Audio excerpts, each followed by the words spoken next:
नमस्कार. आज आपण बीन्सच्या शेंगांची मस्त मसालेदार आणि रस्सेदार भाजी कशी तयार करायची ते पाहणार आहोत.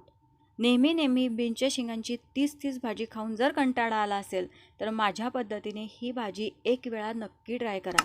मटण किंवा नॉनव्हेजसुद्धा विसराल. ढाबा रेस्टॉरंटपेक्षा सुद्धा ही भाजी जबरदस्त तयार होते. तर बीन्सच्या शेंगांची ही भाजी तयार करण्यासाठी सर्वात आधी आपल्याला कुकरमध्ये तेल घालून या शेंगा व्यवस्थित शिजवून घ्यायचे आहे.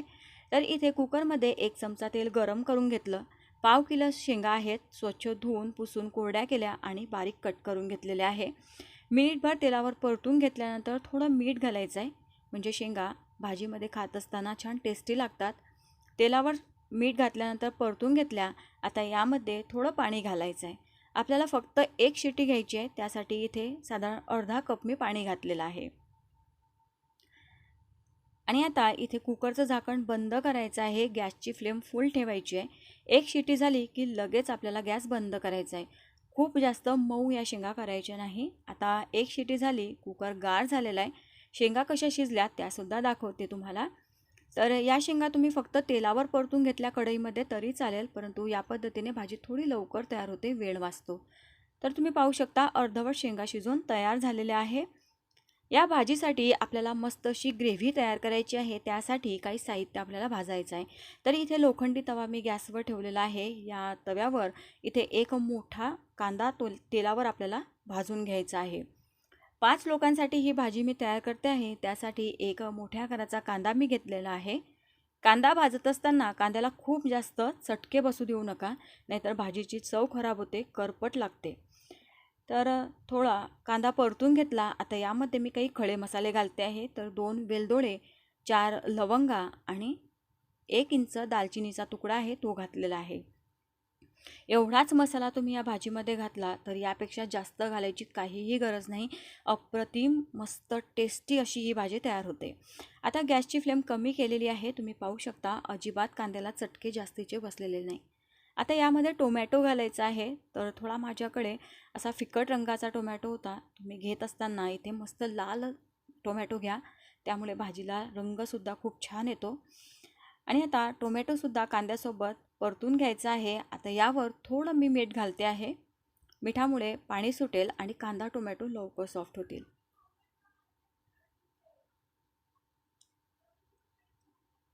मीठ घातल्यानंतर कांदा टोमॅटो व्यवस्थित परतून घेतले. आता यामध्ये 1 चमचा मी डाळवं घातलेलं आहे. इथे डाळवं किंवा तुम्ही काजूसुद्धा वापरू शकता. इथे 2 सुक्या मिरच्या मी घेतलेल्या आहे आणि मिरचीमधल्या ज्या बिया होत्या त्या काढून घेतलेल्या आहे. तर डाळवं घातलेलं आहे. या डाळव्यामुळे या भाजीला मस्त अशी थिकनेस येते, छान दाटसरपणा येतो आणि भाजी छान टेस्टी लागते.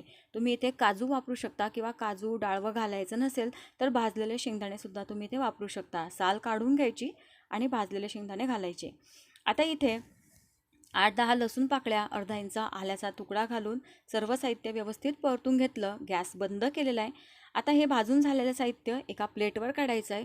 थोडं गार झाल्यानंतर थोडं आवश्यक असेल तेवढंच पाणी घालायचं आहे आणि मिक्सरमध्ये याचं वाटण तयार करून घ्यायचं आहे. वाटण तयार करून झालेलं आहे आणि आता भाजी कशी तयार करायची ते पाहूया. तर इथे कढईमध्ये 2 मोठे चमचे तेल गरम झालं. यात 1 चमचा मी जिरं घातलं. त्यानंतर तयार करून घेतलेलं हे वाटण घालायचं आहे. हे वाटण तयार करत असताना खूप जास्त पाणी घालायचं नाही. खूप जास्त पाणी घातलं तर हा मसाला फ्राय करायला किंवा तयार व्हायला खूप जास्त वेळही लागतो. शिवाय तो उडतो आणि यातलं तेलही निघून जातं आणि गॅससुद्धा खराब होतो. आता व्यवस्थित परतून घेतलेला आहे मसाला. मिक्सरच्या भांड्यात थोडं पाणी घातलं आणि ते पाणी इथे ॲड केलं. 1 चमचा तिखट घातलेला आहे, अर्धा चमचा हळद घातली, 1 चमचा धणे पावडर घातलेली आहे आणि फक्त पाव चमचा मी इथे गरम मसाला घातलेला आहे. त्यानंतर चवीप्रमाणे यामध्ये आपण मीठसुद्धा घालून घेणार आहोत. यामध्ये आपण वेलदोडे, लवंग, दालचिनी घातलेली आहे. यामुळेच या भाजीला खूप जास्त छान चव येते. त्यामुळे खूप जास्त मसाला घालायची सुद्धा आपल्याला गरज नाही. आता व्यवस्थित सर्व मसाले या पेस्टमध्ये मिक्स करून घ्यायचे आहे. त्यानंतर इथे फ्रेश क्रीम घ्यायची आहे. क्रीम जर तुमच्याकडे नसेल तर तुम्ही ताज्या दुधावरची साय घालू शकता. त्यानंतर 1 चमचा लोणी घालायचा आहे. यामुळे या भाजीला मस्त अशी क्रीमी चव येते. किंवा तुम्ही दही घातलं 1 चमचा, ताजं दही घातलं तरी चालेल. आता सर्व साहित्य मिक्स करून घ्यायचं आहे आणि तुम्ही ते मसाला पाहू शकता. छान तेल सुटलेलं आहे आणि छान मसाला इथे तयार झालेला आहे.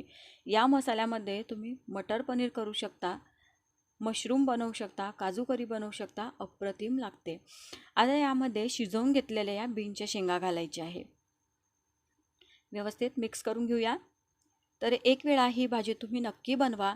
सणासुदीला सुद्धा तुम्ही ही भाजी बनवू शकता. दसरा येतोच आहे, दसऱ्याला सुद्धा ही भाजी बनवू शकता. घरी जर पाहुणे आले अचानक तर तेव्हा तुम्ही पाहुण्यांसाठी सुद्धा ही भाजी तयार करू शकता. मस्त अगदी हॉटेल रेस्टॉरंटची भाजीसुद्धा तुम्ही विसराल एवढी ही भाजी टेस्टी तयार होते. आता यात मी पाणी घातलेलं आहे, साधारण अर्धा ग्लास मी पाणी घातलेलं आहे. आता तुम्ही इथे भाजी तुम्हाला कशी हवी, घट्ट किंवा पातळ, त्यानुसार ही भाजी ठेवायची आहे. परंतु थोडी घट्टच ठेवा, त्यामुळे भाजीला अप्रतिम चव येते. आणि आता व्यवस्थित मिक्स करायची आहे भाजी आणि या भाजीला आता साधारण 3 ते 4 मिनटं मस्त शिजू द्यायची आहे. जसजशी भाजी शिजत जाईल तसतशी सुद्धा थोडी दाटसर होईल आणि मस्त यावर तेलाची जी तर्री आहे ते दिसू लागेल. तुम्ही पाहू शकता तेल भाजीला सुटलेलं आहे. भाजी थोडी दाटसरसुद्धा झालेली आहे. आणि आता इथे गॅस मी बंद केलेला आहे. छान भाजी पूर्ण शिजून तयार आहे. सर्वात शेवटी यावर कसुरी मेथी मी घातलेली आहे. त्यानंतर कोथिंबीर घालायची आहे आणि भाजी इथे छान बनून तयार झालेली आहे. तर ही सर्व करायची आहे.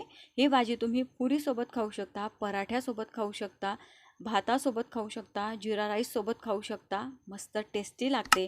हा माझा व्हिडिओ आवडला असेल तर एक लाईक नक्की करा, जास्तीत जास्त शेअर करा, सबस्क्राईब करायला विसरू नका. पुन्हा भेटू. धन्यवाद.